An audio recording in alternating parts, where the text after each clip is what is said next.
This is the sound of a wind-up flashlight. It doesn't have anything to do with what I was just talking about. We lost recordings because of a cat. Yep. But anyways, here's what's going on. I'm talking about retcons, okay? Number 1, details. Lost Tales, it gets inserted in later, doesn't contradict anything. Number 2, details, you take a story and it's like, okay, you know that story where Superman makes Lex Luthor bald and then that's why Lex Luthor hates him? Well, it turns out that he actually created life and he was actually mad about that. And it's like, oh, okay, that makes way more sense than the whole, he made me bald, I'm going to develop my entire empire and devote that to taking him down. Then you have the retcons.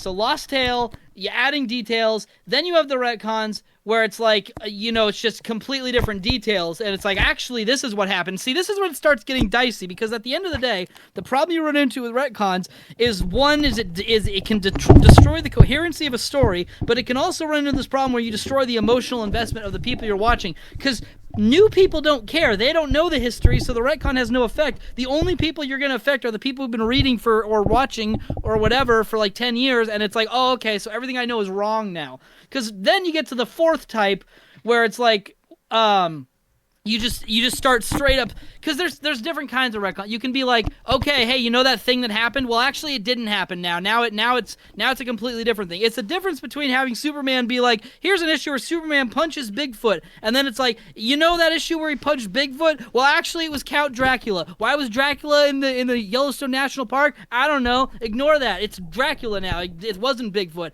And that's when it's like, okay, so the things I know are wrong now. That's annoying. But then you take it even further, and you have the friggin', like, you can do like a reboot, okay? A reboot is easy, because a reboot, it's like, here's one story, here's another story, this story isn't related to the old story, it's just a new version. It's like, okay, there's a clear line of delineation between these two things. But then, you have the stupid in-universe retcons, which are the most exhausting, because it's like, hey, you know all those things that happened? Well, Superboy punched reality, and then it caused the space-time cube to break, and now everything's different for some reason.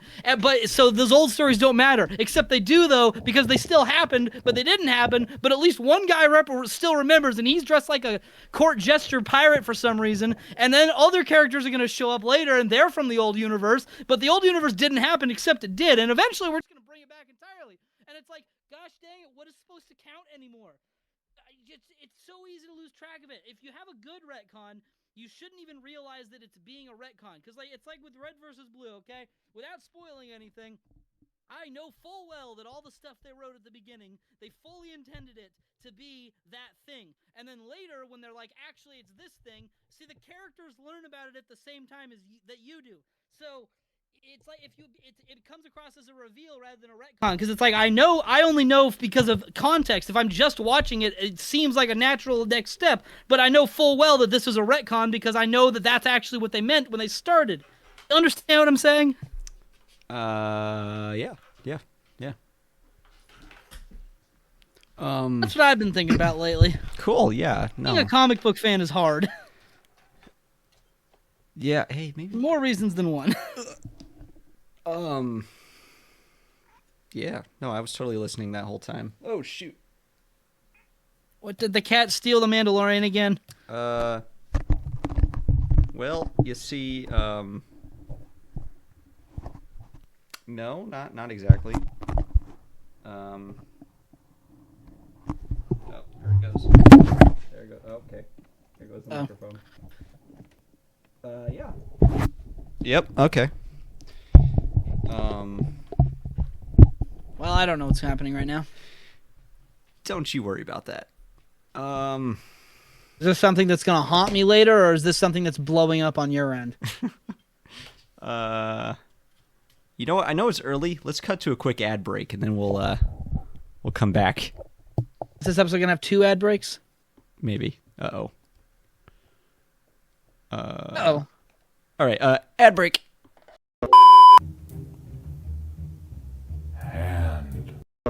Did you see we have 20 subscribers now? We do? Yes, we now have 20.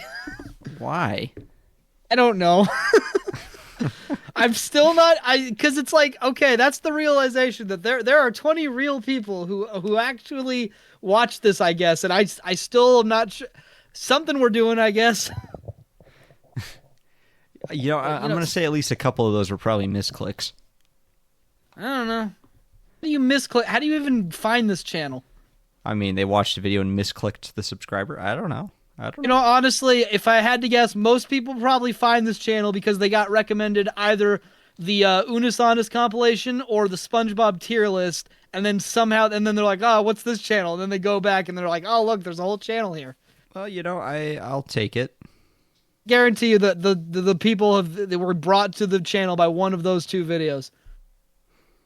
Oh yeah, we never mentioned it, but it happened like months ago. Remember that one on the April Fool's video where the guy was like, this video is a waste of my time. Screw you. I don't think we need to. I don't think we need to mention that. I think it's gotten all the attention it deserves.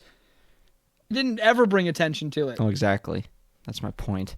I still think it was funny. Well, it was funny. Yeah, it was funny that someone went out of their way to leave a comment on an April Fool's video on a channel with, like, nothing on it. I know. It's like, what really? Yeah, I don't know.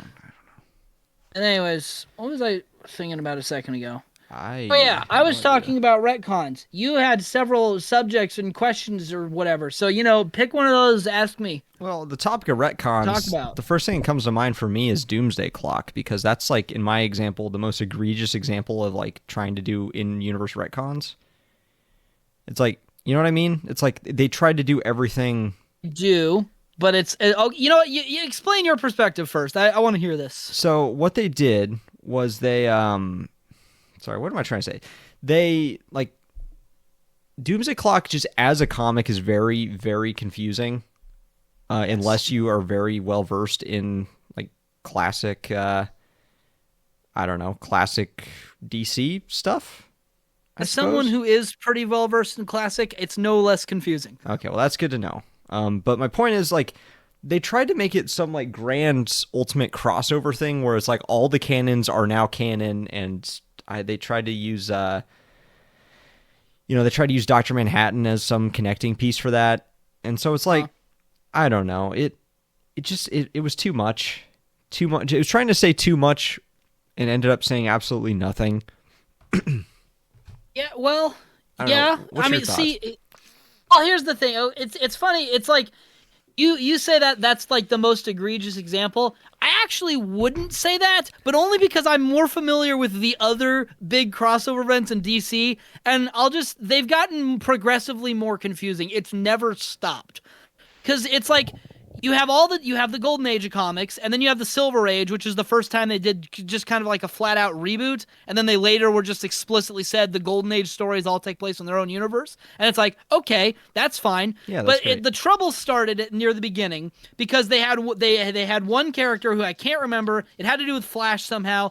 Oh yeah, that's what it was. Because originally. No, not Flashpoint. Oh, that's something else. That's way later. Way later. Lovely. No, this is where it all started. Is because in the Silver Age, right? Because in the Golden Age, it was what's his name? Golden Age Flash, whose name I can't remember. Silver Age was Barry Allen. Okay, you know Barry Allen. Not personally, but I'm aware of him. Well, anyways, Barry Allen. That was the new Flash in the Silver Age, and so that was fine and all good. Golden Age was one universe. Silver Age was one universe. But then at one point. I think they had a crossover issue where Barry Allen met the Golden Age Flash, and so at that point they established, okay, Golden Age is a separate universe. But then in a different comic book, because in the old Golden Age stories, they were all written where all of them were mutually fictional to each other. They weren't in like a shared universe yet, except for crossovers. But it was more like it was just hey, look, we're crossing over. It's not like it's canon. Yeah. That was how crossovers used to be done. So you have Barry Allen, Silver Age Flash meets the Golden Age Flash. So it's like, okay, now the Golden Age is its own universe. But then you have some characters in the Silver Age who exist alongside the Golden Age versions, and like you have all these mounting issues of these various continuity things because it's a shared universe, but it's written by so many different people and so many different creative teams that what you end up having is this ends up being really disjointed because some characters are canon but aren't canon but are canon to other characters, and so eventually those mounting issues all piled up, and that's why we got Crisis on Infinite Earths, the original Crisis crossover. Okay, that's when everything, they're like, okay, the multiverse is dead, we're collapsing it all into a single Earth. And so the problem is that now you've condensed everyone's history. And see, here's the thing, from 1985 to about 2009, it's a pretty solid period of comics. There's a lot of good stuff in there, and I'm only speaking as a DC fan. I don't read Marvel really. So that's set there. is that's the first in-universe retcon, because all that other stuff still happened and those characters still pop up. But now it's like it's all in one universe. But then each successive one, you had Zero Hour, you had Infinite Crisis, you had Final Crisis, and then Flashpoint was the one that finally just screwed things up for good. Because every single one they did, they were trying to fix the problems from before. They were trying to take something that didn't make sense. In the name of making things less confusing, they made things infinitely more confusing. Because each time the retcon happens, but the old stuff still matters. And the New 52, which is what Doomsday Clock tries to recontextualize. Apparently, Manhattan caused the New 52 and not the Flash, as it was originally what happened, because he time traveled or something. Look, it doesn't make sense even by itself. It's just kind of there. But it's like the New 52 is when everything was finally just screwed, because they were trying to do more of like a clean reboot instead of like, oh, we adjusted things. Superman's got a new history, but Batman's the same. But Wonder Woman moved up by 10 years, and now Animal Man just isn't canon at all. It's like that was what they were doing. They were doing like a pick and choose kind of thing. But the New 52, they're like, all the superheroes only have existed for 5 years. And so like think about Batman, for example, right? You know Batman. Not personally, but I'm aware of him. So you think about Batman, okay? You think about all the stuff. Originally, Batman's career, I know there's a floating timeline, but his career is like 15 to 20 years in comic books. And in that time, he's got like Dick Grayson, Jason Todd, Tim Drake. He did the whole Nightfall thing. He got with his back broken and all that. And then the recovery and Azrael. And then he did the whole, the Mob Wars thing and the Long Halloween and the sequel to all that stuff. But then they're like, no, it's in 6 years. And it's like, okay, so you're telling me he had 3 different Robins in 6 years? How did all this stuff fit into 6 years? So that's the one problem. But then, like Swamp Thing, because Swamp Thing I really love, and I've read all of them. Swamp Thing New 52 never fully makes sense, because they never establish how much of the old history counts. We're in this new universe that's supposed to be new, but it's predicated on Alec Holland being a different Alec Holland than the original Alec Holland in the actual Swamp Thing comics. This is a new Alec Holland, but the old one still matters, and his powers don't make sense for how they establish it. And it's just like, what counts and what doesn't? Because then they'll reference explicitly old Swamp Thing stories, and it's like, okay, so that one is still canon? And it's just like, what the hell does any of this mean anymore? I can't keep track of it because you're never explaining it. You just start the story and then you move forward at 100 miles an hour. And it's like, did I miss like 20 issues or something? That's the problem. So Doomsday Clock does all that, but it started long before that. And it's honestly more... Doomsday Clock is like, hey, do you have a DC encyclopedia? Well, you better. If you don't, it still won't make sense. Because it's so obscure. Doomsday Clock started out really strong. I actually thought, maybe this will be good. Yeah, I was hopeful at the start, but those hopes were dashed pretty quickly when I realized that I had no idea what the hell was happening after issue 1. So, there you go. Yeah. Anyways, remember, because they were saying it was going to be like standalone. Because you remember how long Doomsday Clock took to came out, right? It's like 2.5 years, right? Something like that. Yeah, it went from being a monthly comic to bi-monthly. I think the longest gap in between issues was like 4 or 5 months. Yeah, between issues at one point. It was long enough that I forgot that it was coming out between issues. Yeah. No, I was getting it for you. No, I know, but like it was long enough that I was able to completely forget about it. Oh yeah. No, that was part of the problem. Because, see, originally they were going to end it with Doomsday Clock was supposed to set the new status quo for the DC Universe, but it took so long to come out that the rest of the DC Universe basically just kind of moved on from it. So essentially everything that happens in Doomsday Clock didn't matter at all to the rest of the DC Universe, right, and they all just went and did different things. Because, yeah, it was supposed to be some big, like, seminal game changer thing. But, yeah, it sucked. Don't read it. Just read The Watchmen. Yeah. Watchmen's good. Just read Watchmen. I still think Alan Moore is a grumpy snake wizard man, but when it comes to Watchmen, he had a point. Yeah, he was way ahead of the curve on that one. He had a point, and I completely understand his perspective now. Yeah, at the time, everyone was like, he was just being grumpy. He's just, I don't know. He was right, though. He was right about all of it. He was right about this, okay? I still think he's a joyless grump sometimes. Yeah. I don't know. But he was right. I'm starting to wonder if snake gods are real.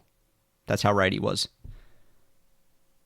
Alan Moore is a man that it's like, I don't ever want to meet him. I don't know. I don't want to be anywhere near the same room as that guy. It's like, I will read what you write, but I don't want to see you.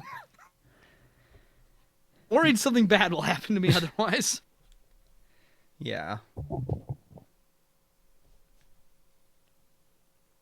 Well, I will say, I don't like. I like a lot of what he's written. I like. That's the ironic thing. These days he does not like. Oh wait, hold on. I'm gonna go find. You start saying something. I'm gonna go find the quote that I saw. Hold on. Okay. Well, I was gonna say talk about something for a second. I'm gonna say this is officially now the reboot episode, since that's what we've talked about for this long. So might as well just keep the theme consistent. Okay, we're talking about reboots now? Yeah, we're just talking about the concept of reboots in media, reboots. Okay.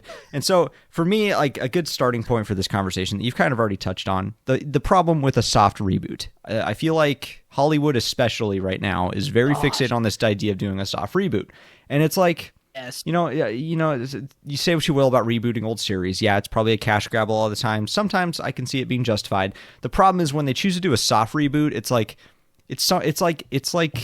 what am I looking for here? It's not a full solution one way or the other. And what I mean by that is the reason it seems like they do a soft reboot is they don't want to alienate old fans. They want to make it feel like their time invested in the original series is still worth it and still relevant now. But by doing that, but then, they're trying to make it so that you don't have to see the old stuff, but seeing the old stuff still counts. And by doing that, you don't really do either well. The people that were familiar with the old stuff, they're unsatisfied because it doesn't pay enough, it doesn't pay enough credit to the old stuff. And the new people feel like they're missing something because they don't know the old stuff. So I feel like if you're going to reboot it, you really just need to go all in. Just do a full-blown reboot.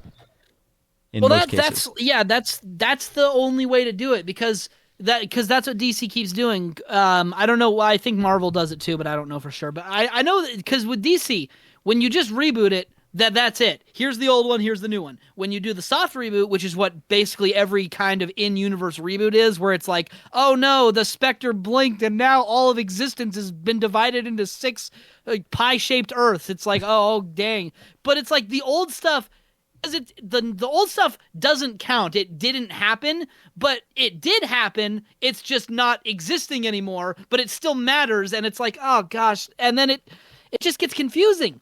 Yeah, it's like just because a great example. Well, I mean, maybe not. It remains to be seen. But you know how the live action DC movies have been like a complete train wreck ever since the beginning of it.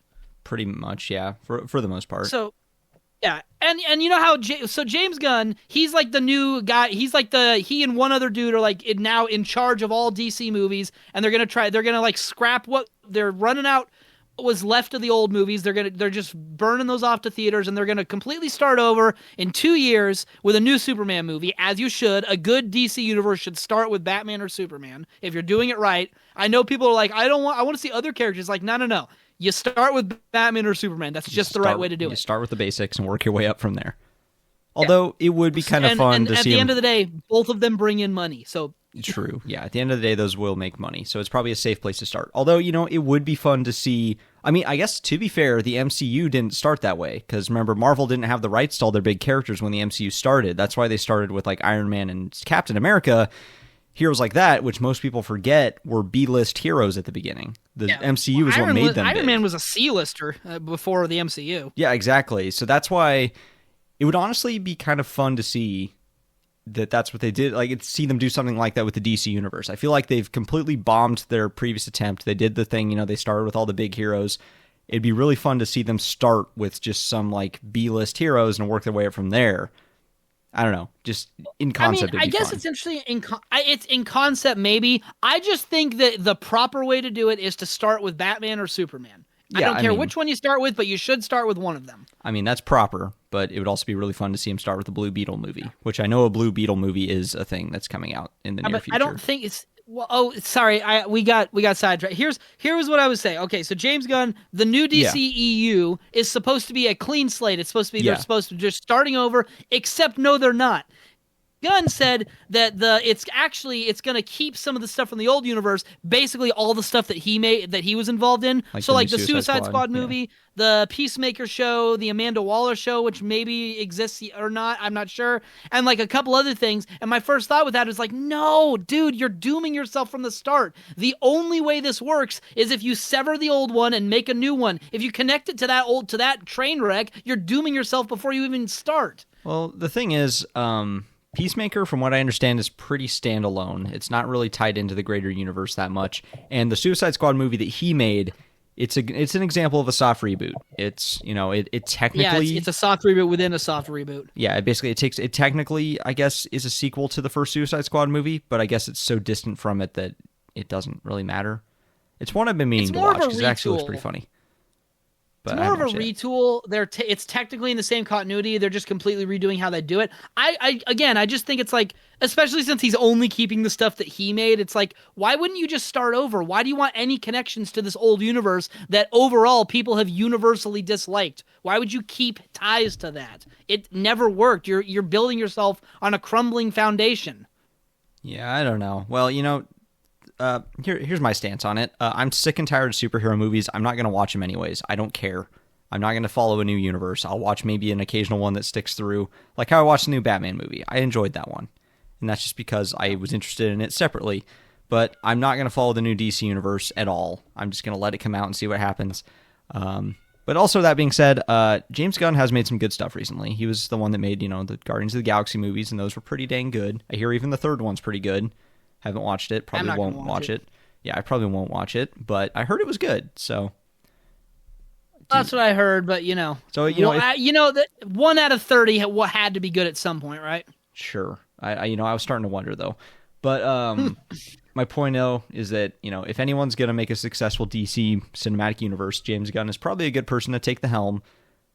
But also stop with the frickin' superheroes. I'm sick and tired of it. Make something else.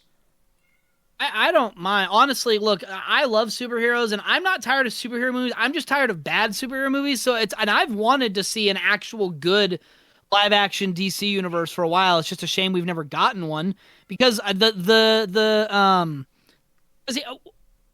best adaptation of DC is still to this day the DCAU, which benefited from really tight editorial control and an overseeing creative team that made sure that everything was consistent and it actually all fit together, which is something the DCEU did not have at all. They had no plan, and they had a ton of different people with a ton of different ideas. So what I'm thinking of doing is it's like, okay, you know what? That's coming out in 2 years. I'll see where DC is in 2 years, and then I'll decide if I want to tune in then. But I will say one thing. I heard there's going to be a Swamp Thing movie in this universe, and if there is, I'm there. I'm already there. I would watch a Swamp Thing movie because I'm curious. I love Swamp Thing. Also because Swamp Thing's not really a superhero. He doesn't follow the superhero tropes to me. No, so he's not a superhero at all. It's not a superhero comic. Yeah, so I'd watch that. See. Well, they said like they're just going to make it a straight-up horror movie, and it's like, yes, finally. Swamp Thing is built for horror. They had the old movie, which was not really comic accurate, and I still haven't seen it, and I probably won't see it, honestly. And they had that show. They had their Swamp Thing show, which apparently was pretty neat, but only, had one season. I haven't seen that yet, but I already have the DVD of it, so I'll watch it at some point. And, Swamp Thing never shows up in the animated stuff. He briefly, I don't know if it's a spoiler for a bad movie that I don't think anyone cares about, so I don't know. One of the Swamp Thing movies? No. Wait, which movie are we talking about here? Whatever. Batman and Harley Quinn. Did you ever see that? It's an animated movie. Nope. Don't care. It's kind of canon. It's canon to the DCAU, but it's also completely skippable because it was made 10 years later. Yeah. So it doesn't really fit in. You can kind of fit it in, but it doesn't really fit in. Bottom line, it involves some Swamp Thing lore. So should I put up the spoiler tag for this or? No, it's in the movie. It involves Swamp Thing lore. I'm just saying, it's I remember watching and thinking oh neat, I actually understand all these references. But we still didn't really get Swamp Thing. It's I just want to see Swamp Thing. And something. He showed up, he was a character in Justice League Action too, but that version was voiced by Mark Hamill and was a lot more comedic, and it's can I just have a series? I just want an actual Swamp Thing something. Swamp Thing voiced by Mark Hamill doesn't sound like a good fit. Oh, it's not. Go look up a voice clip if you want. It really doesn't fit.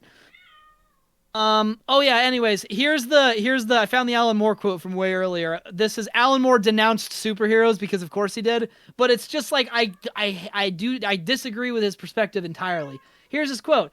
I've been told that the Joker film wouldn't exist without my Joker story, 1988's Batman: The Killing Joke. But 3 months after I'd written that, I was disowning it. It was far too violent. Okay, I mean, I already knew that.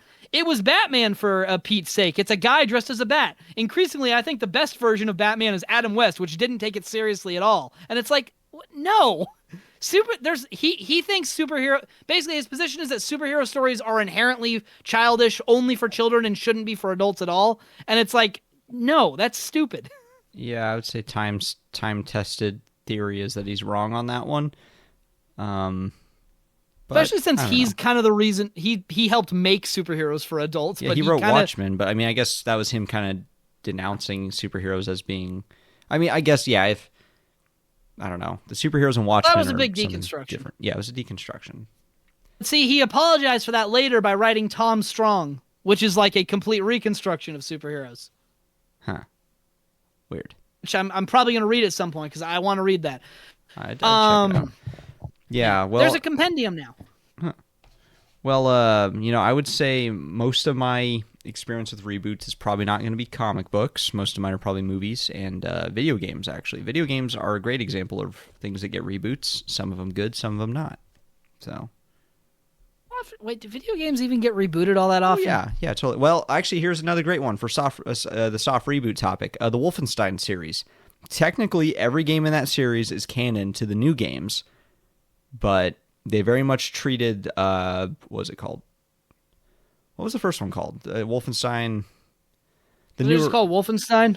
No, there was one just called Wolfenstein that was a more recent one. But what am I thinking of? Wolfenstein. It's not the new Colossus. That's the sequel to the reboot. But yeah, they very much. Oh, the New Order. That's what it's called. The first game was Castle Wolfenstein. Yeah, Escape from Castle Wolfenstein was like the first one, which is also, I believe, like the first-person shooter ever, if I'm not wrong. No, that was Doom 1. I thought Wolfenstein beat Doom 1 slightly. No, I guess not. Anyways. No, Wolfenstein was based off of the Doom stuff. Okay, true. So yeah, Wolfenstein started all the way back then. Technically, that game is still canon. But yeah, that's an example of like a soft reboot. That one I think kind of works fine, though, just because it's, what am I trying to say? It's different enough. It's a video game, first of all, so the focus is on the gameplay more than the story, and the original games were not very story-based. There were a few in the middle, though. Like, there was one that was just called Wolfenstein that came out for, like, the 360, which apparently is a very hard game to play now, for whatever reason. They've kind of removed it from a lot of things, but it was a...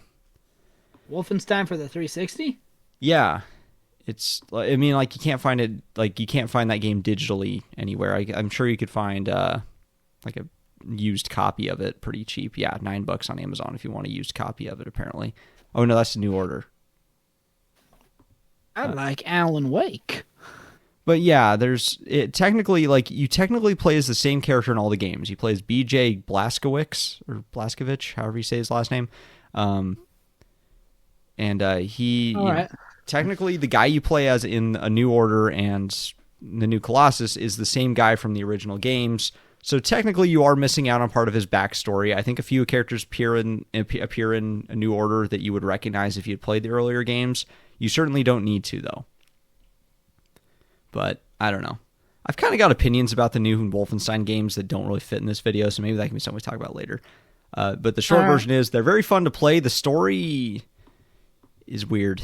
And I also think... Isn't the story that you fight technologically advanced Nazis? Yeah, so the story is that it takes place in an alternate timeline. Hitler? Well, it takes place in an alternate timeline where the Nazis won World War II. And then, it takes place, like, I think, in, like, the New Order, I think, takes place in, like, the 50s or 60s. And because, like, Nazis didn't have morals or anything, they, like, did a lot of inhumane experiments and stuff. And so they developed all kinds of crazy technology. But yeah, basically, yeah, you're fighting technically advanced Nazis that are just, I don't know. My problem is, like, I guess we'll get into it. My problem is that the game takes itself extremely seriously, but all of the villains are, like, cartoon villains. And then the way, like, the hatred that the main character shows for the enemies just, like, makes him borderline unlikable. Like, I get that they're Nazis. He's fighting Nazis. I know, I get that point, but I'm saying, like, this sounds bad.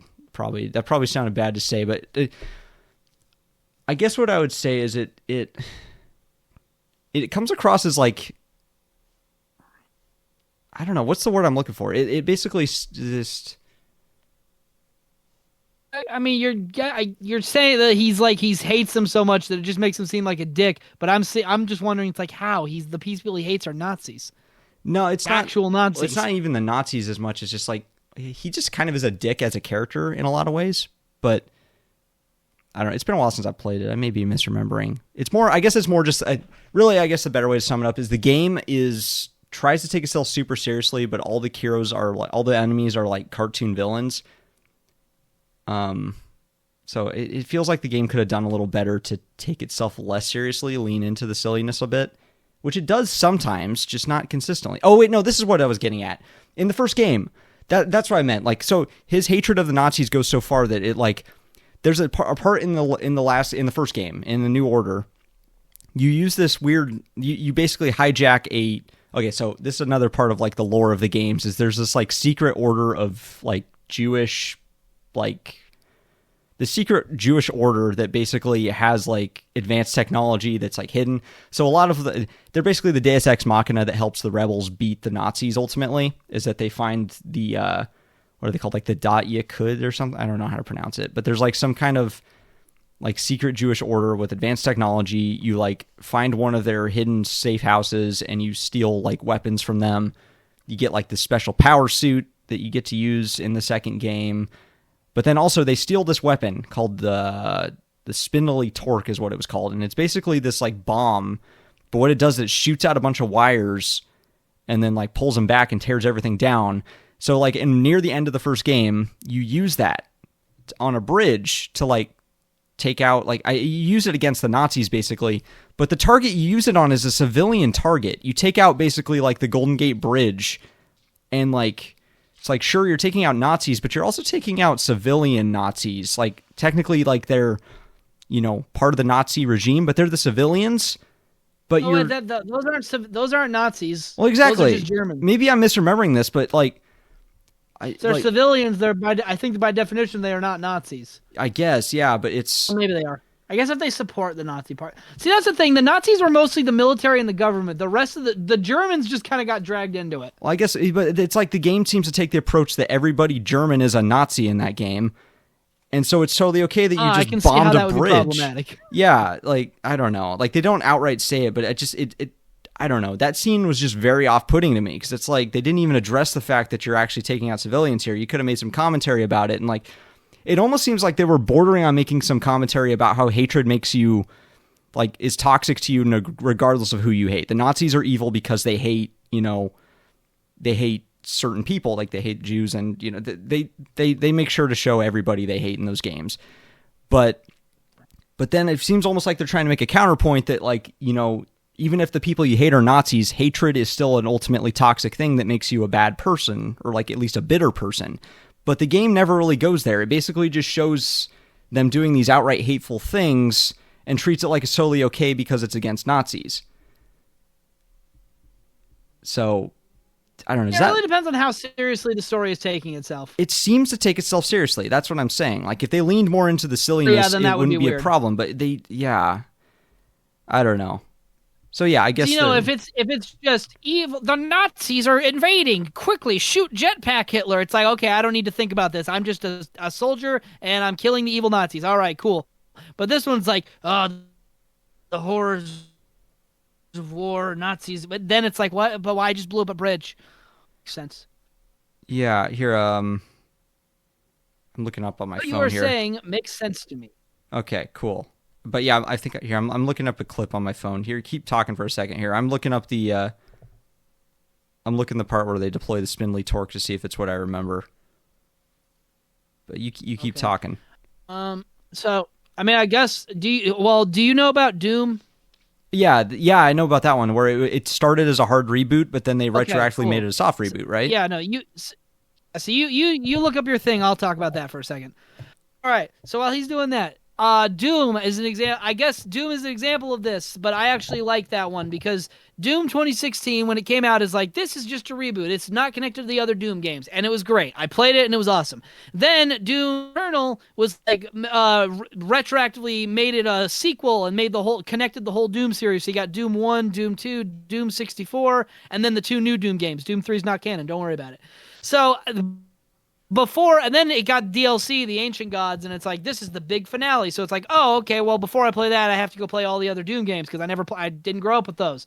So I went really, Doom is kind of light on the story anyways. Until Doom 2016, the story is the Mars was messing around with demons, and now demons are on Mars, and you're a dude, and you have to kill them all. And also, they killed your rabbit, and so you're pissed. And then Doom 2 is like, oh, crap, they got to Earth. So it's like, oh, gosh, I got to kill all the demons. And then you're like, I'm going into hell. I'll kill the demons there. And then that's Doom 64, is you in hell killing the demons. And the end of the game is, I'm staying in hell forever to kill them so that they can't get to Earth anymore. And then Doom 2016 reveals that, yep, he did, in fact, stay there forever. And he may or may not be in an alternate universe. It's not really clear. But bottom line, that's what's going on. And so it was a reboot, but now it's not a reboot. But the story was thin enough that it didn't really matter anyways, and both of them are good games. So there you go. Anyways, is it what you remember? Yeah, pretty much. So I don't remember the exact story reason. I think you were taking out the bridge because Actually, I can't... I probably should read that too. I think it was either to get their attention or to like cut off some kind of supply line. But either way, the cutscene very clearly shows cars going over the bridge when you destroy it. You see a few of them fall into the water under the bridge. So it's like, I guess it wasn't a ton, but I'm pretty sure those were civilian cars. I don't know. I'm sure I'm taking it way too seriously. But either way, yeah, that and then just a few other things. Like the way that your character brutally kills some of the people. It's like, once again, I know they're Nazis, but still, he's like brutalizing people just because they're Nazis. Which, yeah, once again, I know that's a bad thing, but he's still like acting inhuman in how he's brutalizing another human. It's like, you could just shoot him. You could just kill them without the extra brutality. But no, they've got to make it abundantly clear how much he hates them. It depends entirely upon how seriously the story is taken. Because, Doom 2016 is incredibly brutal, but it's also awesome and fun. Well, yeah, it works totally well in Doom. Also, you're killing demons. Well, yeah, that too. But in... Wolfenstein seems it wants to take itself seriously, is the impression I get. It seems like it's trying to have big, important messages. Seems like it's trying to have a dark and serious story. But, yeah. Anyways, we can get off that topic. I guess to bring it all together, put a cap on it, Wolfenstein is a series that had a soft reboot. Yeah. The games are fun. But, yeah. Look, at the end of the day, all soft reboots do is make, because it's like you're not rebooting, so it's just it just makes things more confusing. Well, exactly. Also, I can't think of video games that reboot really all that often. There's a lot. I mean, like all the Zelda games are basically in the same canon, that doesn't really matter. They're all standalone, and all the Mario games are in the same canon, but that really doesn't matter either. So it's like.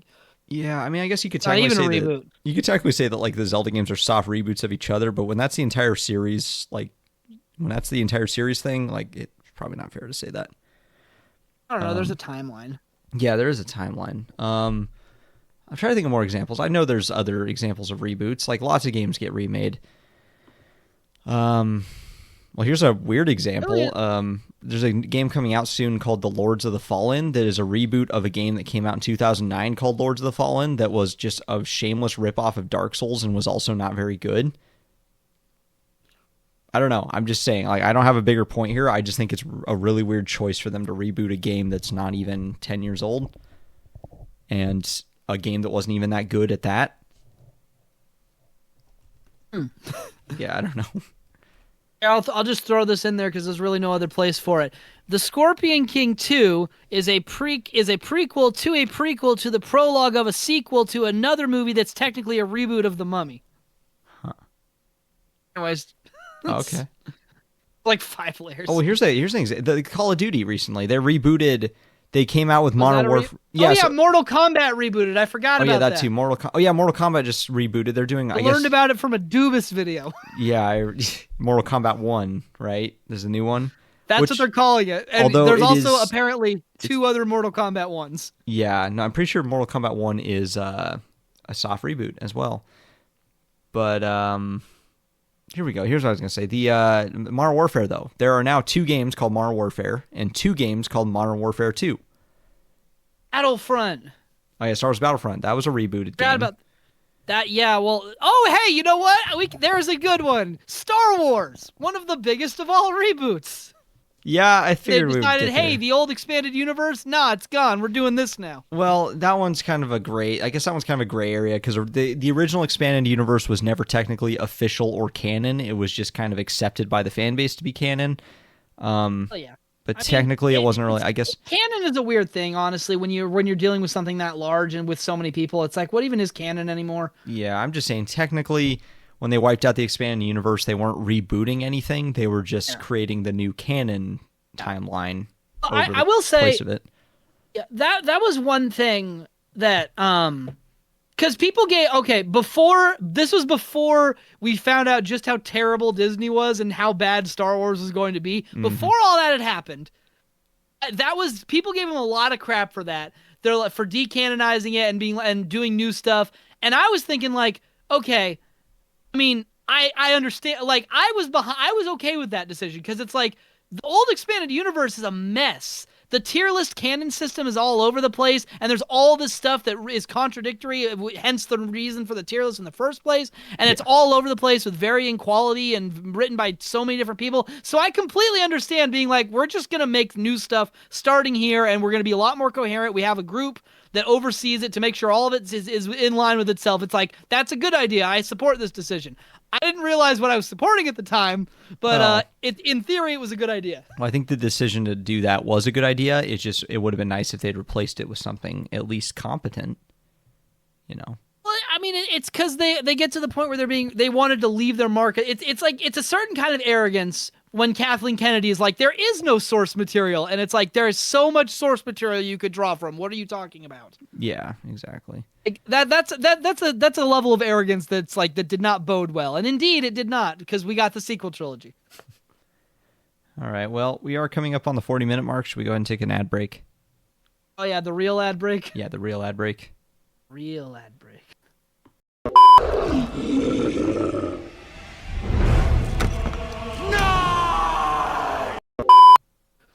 Hello, I'm Alan Moore. I once made a story where Superman was a cuck. I also think that Mary Poppins is the epitome of literature, and one time I used Harry Potter as the Antichrist. This is supposed to be Alan Moore or Michael Caine? I don't know. I can't make my voice Alan Moore enough, but that's what he sounds like. No, that did sound I will a lot say like I him. was surprised. That sounded a lot. Yeah, I was surprised that was his voice when I heard him speak in the video. I saw it because I've never looked up an interview of Alan Moore or anything, but one time I saw a Simpsons clip, and it's like, wait, that's his voice? Thought he would sound more like wiry. Yeah, I don't know. Yeah, it's like Rasputin. Anyways, what was I going to say? Oh, yeah, so let's talk more about reboots and remakes and etc. Yeah. What's an example of a movie remake that you think is actually good? Wow, he actually does look like Rasputin. I thought I was just joking, but no. No, you're right. You're right.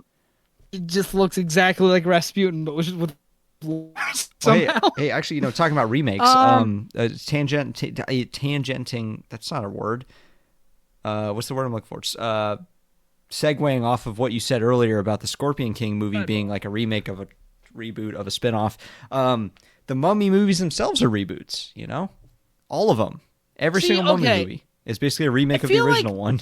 I feel like that's See, this is where I feel like we get to a nebulous category with remakes and reboots, because I don't think they're remakes, really. Like, they're classified as remakes, but it's like they're not really. I mean, the premise is there's a mummy. They don't really have anything in common other than a couple of proper like they're not. It's not really. It's for sure. Yeah, Emotep. That's about. It's not like with Italian Job and New Italian Job where it's like the same story but with maybe an updated setting and a new budget and like a couple extra but it's clearly the same story. No, the two Mummy movies are just entirely different stories. It's like they have a mummy. I don't see why they're remakes. Yeah, and just to be clear, we're talking about the original Universal Monster Mummy movie. and then the Brendan Fraser ones, right? Yes. Yeah. I mean, I guess, there's also the 2017 one, which is they also say is a remake, but it's like, is it though? We'll get to that one, because here's my thoughts on that. Yeah, it is kind of weird to call the Brendan Fraser movies a remake of the original Universal monster movie Mummy movies. But it technically is. Like, it's the same villain being rebooted into, like, a new kind of genre. It was a genre reboot as well, though. So it's like, I think it is fair to call it a remake or a reboot. It's just, yeah, it takes it in a very new direction from the original, which, fair enough. The Mummy movies are great.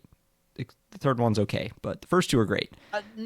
I just ignore the third one. I pretend it's only those first two. Is the third one really that bad? It's been a while since I've seen it. It's not good. I remember it being all right. Because it's like you get a complete story with the first two, because you got Imhotep. The third one is like, hey, we've got a new mummy this time. Oh, right, and it's the Tomb of the Dragon. Yeah, it's like Tomb of the Dragon Emperor. They get the different actor for Eve. They get a different actress for Evie, and no one wants to be there, and it's just a completely different story and setting. And it's like, I don't like this as much. I like the old one, though. Okay, I'll ask you, because I don't know. When was the last time you watched The Mummy and The Mummy 2? It's been a while.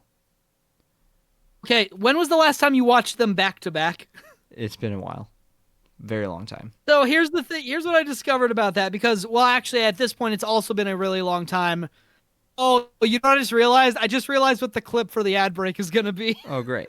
You can send that to me later. But let's not spoil it. Here's what I'm saying. The first two Mummy movies, because it's been years since I saw them too, but like for years I'd watch one or the other, and just at various times for whatever reason.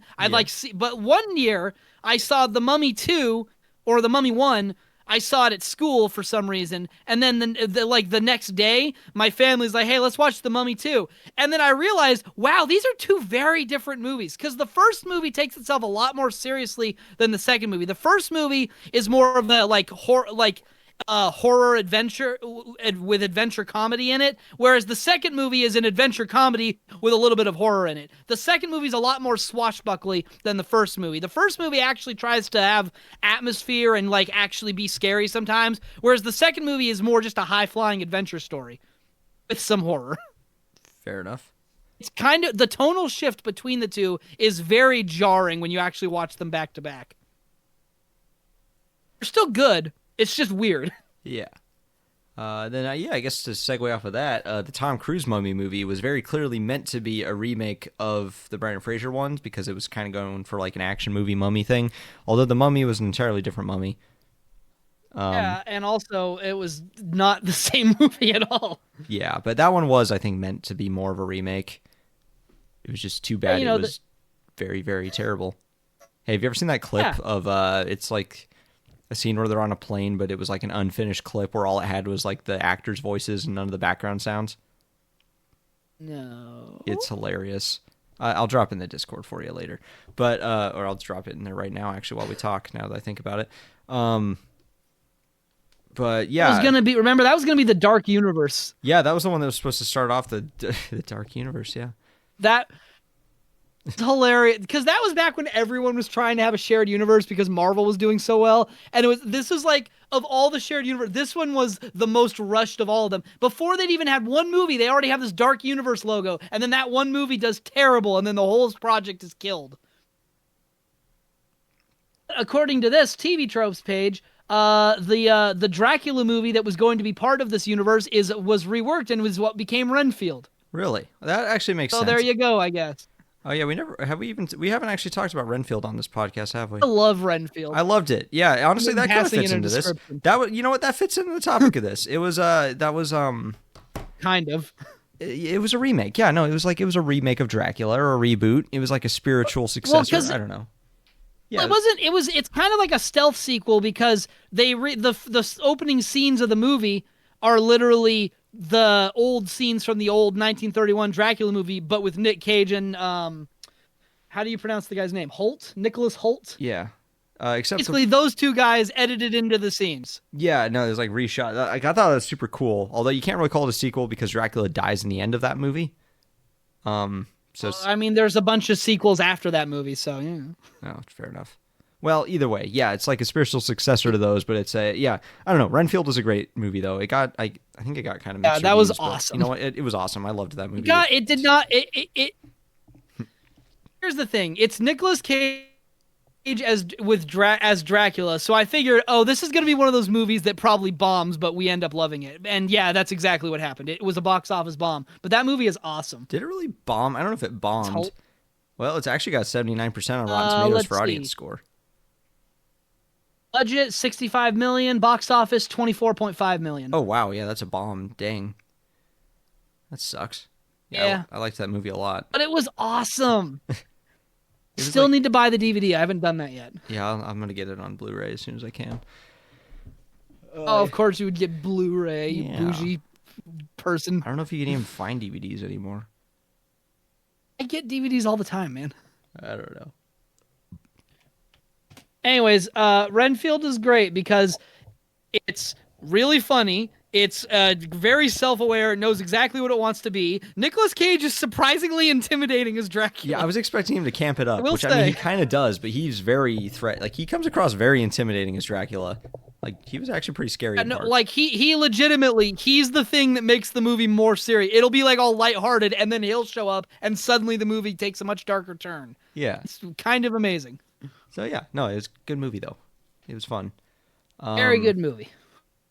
Hey, side note though, did you hear that Nicolas Cage is coming to the game Dead by Daylight? I did hear that, and at first I was like, how did that happen? And then I thought, it's Nicolas Cage, of course it happened. But the funny part is they haven't actually said whether he's a survivor or a killer yet. I just figured he was a survivor. I mean, you'd figure, but they technically haven't confirmed it, so... I don't know. Maybe they've confirmed it now. I guess Nicolas Cage would be kind of funny as a killer. How would he kill? What would be his special move as the killer? I don't know. I don't know anything about it. I don't play that game. You got the Bing Bong Boy who can turn invisible. You got the Michael Myers who can be Michael Myers.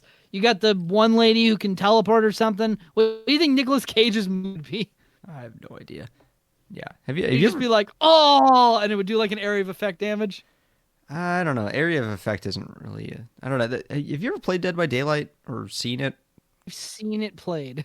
It's... I don't know. I don't like it that much. I've played it a little bit. I got sick of it. See, the problem is that it's very hard. It's a very hard game to balance. It's asymmetrical multiplayer is what it's called. You know, the killer is playing one game. The survivors are playing a different game. It's very hard to balance one of those games in a way that's satisfying. Especially then when you have every villain that plays entirely differently than any other. So it's a cool concept for a game, but yeah, it's kind of frustrating in practice. I don't know, it seems neat. It's neat, but it's frustrating. I don't know. It's also very buggy. When I played it anyways, it was very hard to play. Hey, side note, do you know the 2003 Ninja Turtles cartoon is finally getting an official DVD release? Oh, cool. A complete series on July 25th. They're finally doing an actual complete series release. Glad to hear it. Yeah. Sorry, I don't have anything to add to Oh, that. yeah, I know. We can talk about one of the remakes, one of the most recent remakes, Avatar, The Way of Water. That's not a remake. That's a sequel. Yeah, keep telling yourself that. I've never watched it, so I can't speak to that. It's the same movie again. It's like it's different, but it's basically they just run through the plot from the first movie again. Wait, so have you actually seen it? I have read up on it and watched a lot of other things about it. Okay, fair enough. So, anyways. And apparently, yeah, it's basically just they did the movie again, and it's like, honestly, that's kind of what I expected. I don't know. I didn't really know what to expect. I still haven't gotten around to watching it.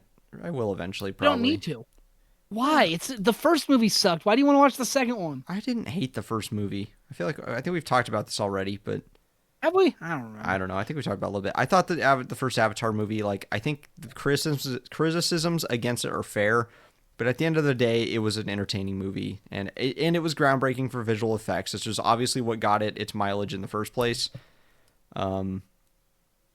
But they were right. The visual effects looked amazing. They still hold up. they still hold up today. And the story, like, the story is nothing new or groundbreaking, really, but it's entertaining. It serves its purpose. So, yeah. I disagree, but I'm not going to belabor it. Oh, I just remembered another recent remake. Star Wars The Force Awakens. Remake? I mean, oh, right, yeah. I mean, yeah, or you could argue that the sequel trilogy was kind of a remake. That's what it is. I mean, the sequel trilogy was kind of a soft reboot. Is I think kind of what they were going for, sort of. Well, the first movie is The Force Awakens is literally A New Hope, yeah. But with different people and a bigger Death Star. Yep. And then but you see, at the beginning, I was like, oh, this could go somewhere. And then The Last Jedi was like, it's going nowhere. And then the last one came out. It was like, actually, it was Palpatine. Somehow he returned. Hey, you were a Last Jedi sympathizer for the longest time. I'm ashamed that was true at one point. I'm not honestly ashamed to say I liked parts of it when it came out. I think I was kind of middle on it even when it came out. I didn't know where it was going yet. It's like, yeah, exactly. Now that I know where it's going, I think it's just the whole trilogy as a whole can be looked at as a steaming pile of dog crap. But even, I guess, when The Force Awakens came out, my unpopular opinion was I didn't love it. I thought it was fine. Like, it was entertaining, but I didn't love it as much as a bunch of other people seemed to. But then when Last Jedi came out, I actually really liked it because it did stuff differently, and I was curious to see where it was going next because it set up some pretty interesting stuff. There were definitely parts I did not like the Canto Bite sequence. That entire part can just piss off. Rose's character in its entirety was very annoying. Nothing against her as an actress or anything. She did fine, but the character was just very badly... Like, the character did not need to be in the story at all. Oh, the character added nothing and ended up being actively detracting from the story. Yeah, exactly. So there was that. But, aside from that, there were parts of it I did enjoy. If they had actually made a competent third movie, I think that it would have been... We could have all looked back and said, the sequel trilogy was pretty all right. But then they made the Rise of Skywalker. I don't know. I don't think they would have been able to do that because I think that... Honestly, I am ashamed that I ever thought that there was anything good about Last Jedi because that was true once. But it was mostly because I didn't know where it was going and I wanted to see how it all wrapped up. But it's like... I think the damage was already done. They kind of royally screwed Luke up in that movie and then already did too much with Rey. I just don't think there was any recovering. Yeah, they would have had to take it. They would have basically had to take everything in an entirely new direction. That was the problem. Is they tried to... that's what happens when you have three different directors working on three different movies that are supposed to be in the same story. They're all just making up their own thing as they go. See, here's what I think they should have done for Rise of Skywalker. It should have been that at the end of Last Jedi, she accepts his invitation, joins Kylo Ren, and then Finn becomes the protagonist of the last movie, trains to be a Jedi, he gets to Rey and Kylo, successfully redeems Rey, and then Kylo goes down and completely irredeemable. I think that's what should have happened. Yeah, well, there's actually there's a formula to the Star Wars movies where there's always the big main threat, and then there's the heavy, I guess you could call them.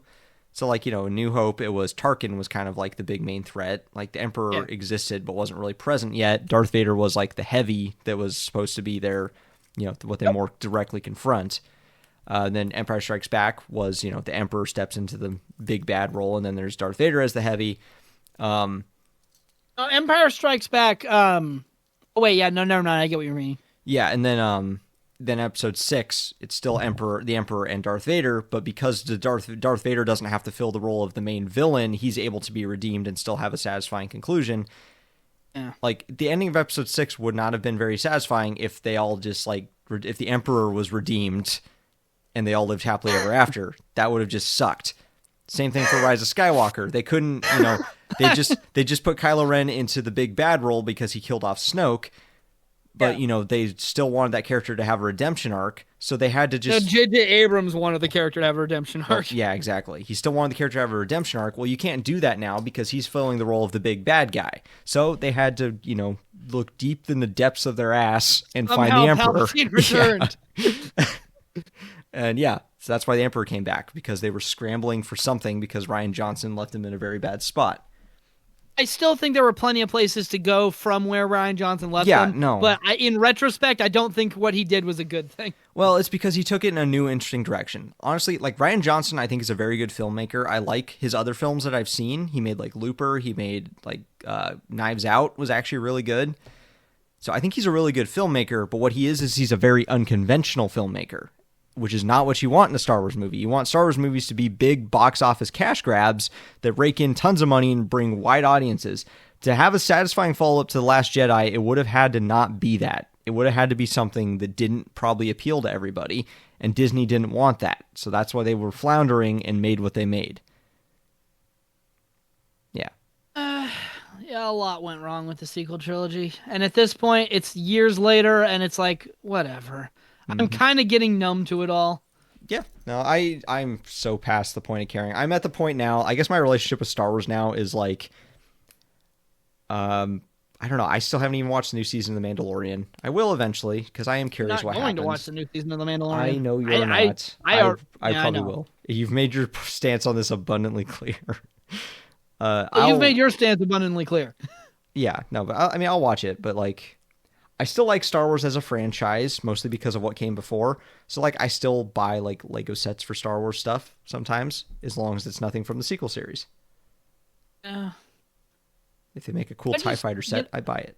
Oh, while we're on the subject of Star Wars, have we ever talked on the podcast about how the Clone Wars clearly was in its own continuity and shouldn't be tried to awkwardly shoved into Legends continuity? Did that ever come up? The Clone Wars? Well, because there was Star Wars Clone Wars, the 2D one by Genndy Tartakovsky, and then there was Star Wars The Clone Wars, the CGI one that I happen to really like. Yeah, I don't think anybody dislikes the Genndy Tartakovsky. No, one. it's because, well, before Disney bought it, it's all down to that canon tier list thing. It was like movies were the most canon, then shows and anything made by Lucasfilm, and then books and comic books. And essentially, the comics were canon until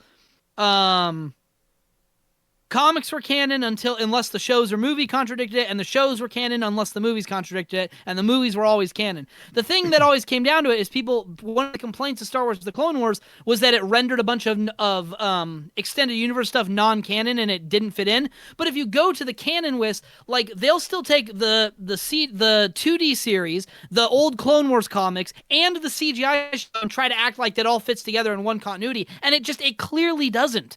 It makes much more sense to just take the Clone Wars as its own thing. It's like, here's one version of the Clone Wars, and then the comics and the 2D series are a different version. They clearly are not meant to go together. They clearly don't fit together. It's better just to think of the Clone Wars as its own thing. But they still try to. It's like a square peg in a round hole situation. I guess I can't really speak to this. I've seen the Genndy Tartakovsky ones. I think they're great, but yeah, they definitely are not meant to be in the same canon as the original. Or as the Clone Wars, because of the tier list, that's how it's written. It's like the Clone Wars show is the most canon, and anything that it isn't contradicted by it, we're just going to slot these in between the various episodes. And it's like, that doesn't work. Yeah, I mean, I guess you can. Well, no, you really can't, I guess. I was going to say, like, you can kind of say that they're canon, but not really. I don't know. But then I've never read the comics. I don't know about those. Well, the comics were designed to fit with the 2D series. Like, they were explicitly made together and share some characters and stuff. I've actually read a couple of those, I think. Those were designed. The original Clone Wars comics that were done in Star Wars Republic and the Genndy Tartakovsky series were explicitly designed to fit together. The Clone Wars was just a completely new project, and it doesn't fit together, but people try to act like it does, and it's always bugged me, because it's like, this should be a third continuity. It should be Legends, The Clone Wars, and then the Disney stuff, because it really does not fit with the other stuff at all. Yeah. I will say there's one comic that's been I may have mentioned this to you at some point. There's this one comic that's left in a very weird position where it really doesn't fit in anywhere, because it was about Darth Maul, and it was like a sequel to the events of season 4 of the Clone Wars. But then,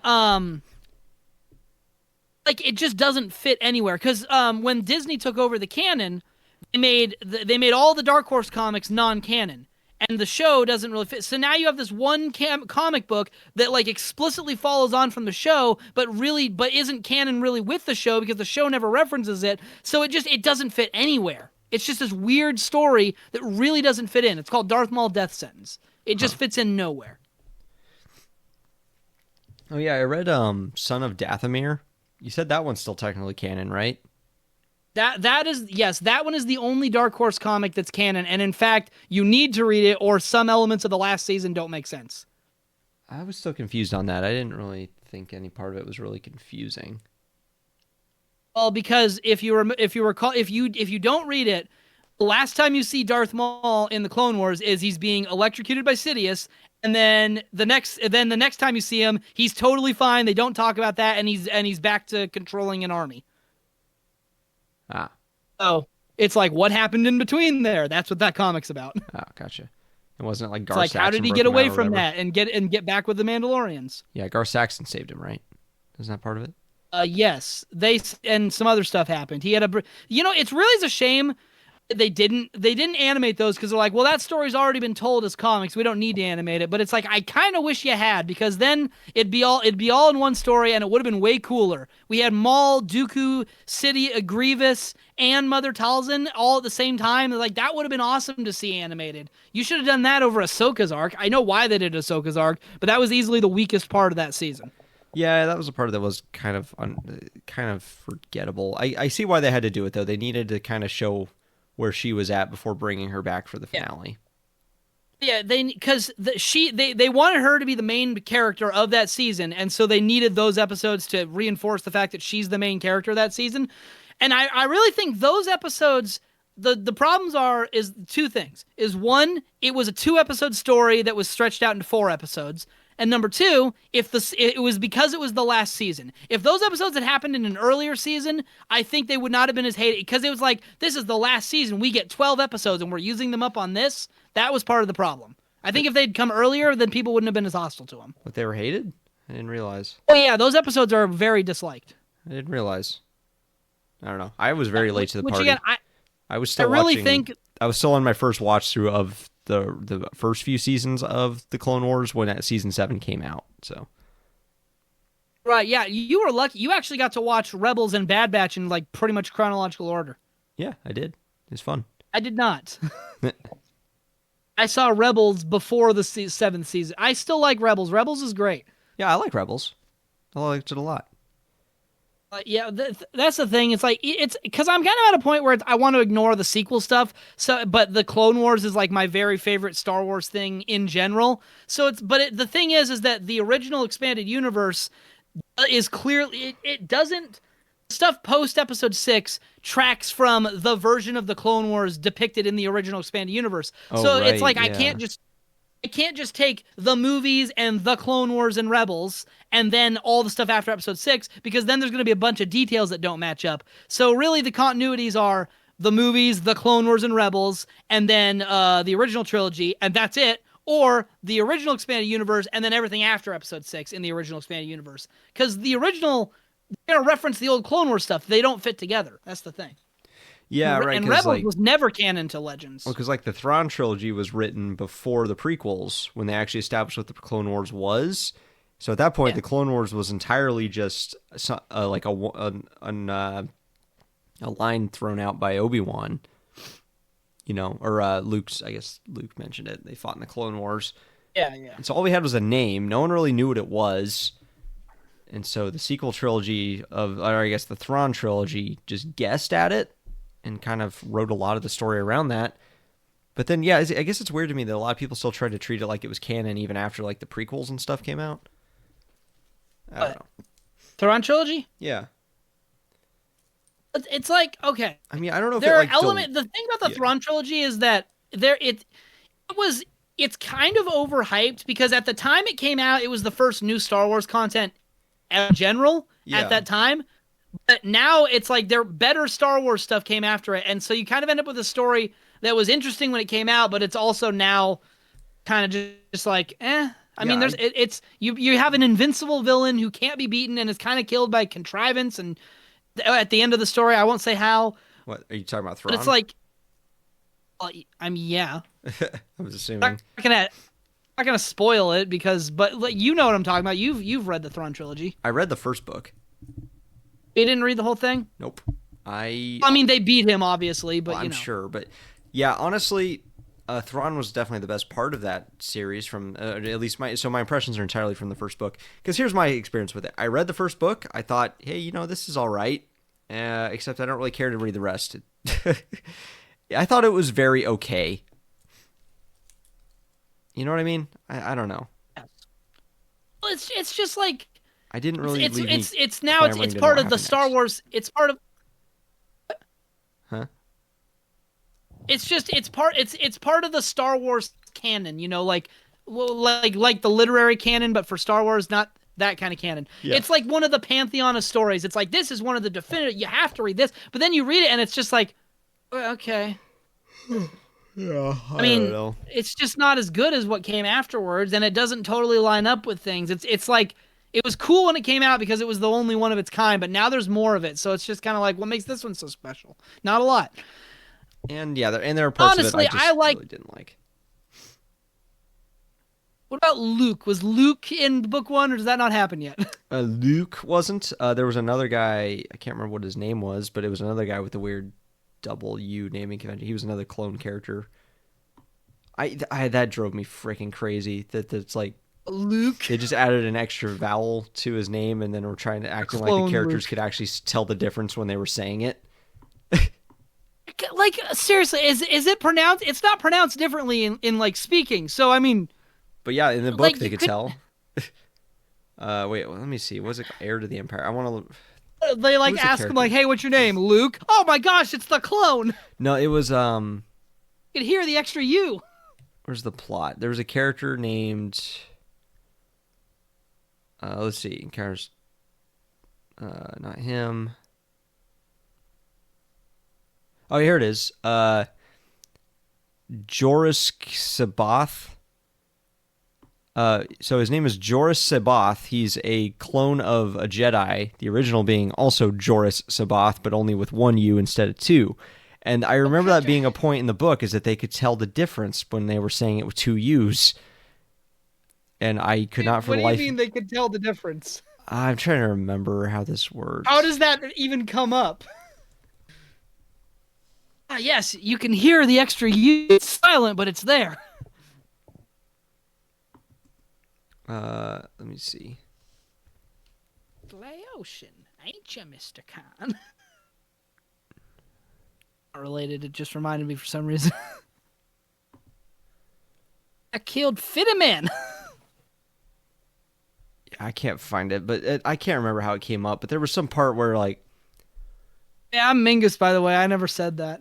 Oh, yeah, we're supposed to do that, aren't we? I'm Futtermann. We usually introduce ourselves like 20 or 30 minutes into the episode, so... Yeah, we're a little past that. Yeah. Honestly, it might just be time to wrap up. I think we're drying up here. I think so. Sorry, I really wanted to remember how that came up, but there was some point where, like... They What's made his some... name? Joris Sabath? Yeah, Jorus. Well, I guess UUS for the clone. I spelled it how it sounded, and it still gave me the right page anyway, so here we go. I don't actually know how to pronounce his last name. Kabaeth or Sabath, something like Probably that. Sabath. Sabaeth, I don't know. You might be looking for his clone, Jorus Sabath. Is that the line? Oh. Oh, well, it went down something like that. It was like they could somehow tell... Yeah, hold on. I'm just going to go read the page of Jorus Sabath really quick and try to find out how he would... Like, I'll skip ahead to his death. I know what's up about that. I don't think he died in the first book, Oh, though. Thrawn made him too? Yeah, I mean, I assume. Played an important role in the Thrawn crimes, blah to do, became the guardian of an Imperial storehouse, and then lured Luke to the dark side. Thrawn put him in a mountain, and then he's like, kill the clone. Luke Skywalker with Mara Jade. She was there. That character. People love her. I don't understand why. Yeah, that was... I could go off on that, too. You can go off on that, please. So, no, that just... her entire character in that... Like, that was... It was very clear that the author really liked that character. because he put way more effort into describing her appearance than any other character in the book, and it came across very fan servicey. That was what stood out to me. I don't know. She feels like a Mary Sue. She did. She felt kind of Mary Sue-ish. I guess she ends up being more of a pretty complex character. I don't know. I'm sure she ends up being a better character, but yeah, at least as she was in that, she was very much just like, I don't know if Mary Sue is the right word, because she's not like unbeatable or anything. She's actually a villain in the book when she first appears, but that was more what stood out to me, is just it's more of the Mary Sue because of the fact that the writers clearly loved her and kept finding opportunities to try and work her into the story. Yeah, there you go. It's more like that. It felt more like I don't know. It's just like the writers are clearly enthralled with this character, and so she becomes Luke's wife and like just is one of the main characters now. Yeah, basically. Trying to find out if I can figure out what you're talking about. I can't remember. I don't even have the book with me anymore. If I did, I would like just look for that part, but I don't have it. So he guarded a mountain, and then there was Luke with the 2 U's there. Dark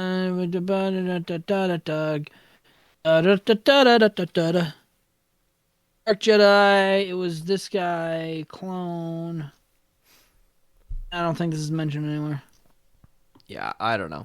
It's not a big deal. Anyways, I'm gonna find the outro video because I just remembered I'm supposed to have that. You don't have it?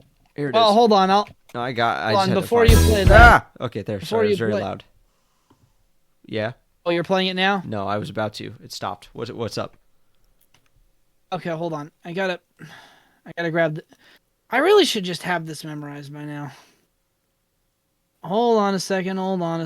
What, our outro spiel? I wasn't too concerned about saying it correctly. No, not that. There was one thing.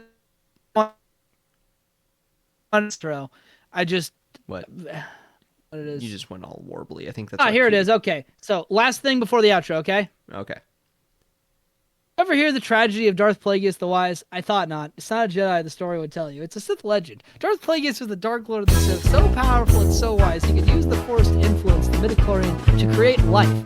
He had such a knowledge of the dark side that he could even keep the ones he cared about from dying. The dark side of the Force is the pathway to many abilities, some considered to be unnatural. That's how I'll come back to life later. He became so powerful, the only thing he was afraid of losing of was his power, which eventually, of course, he did.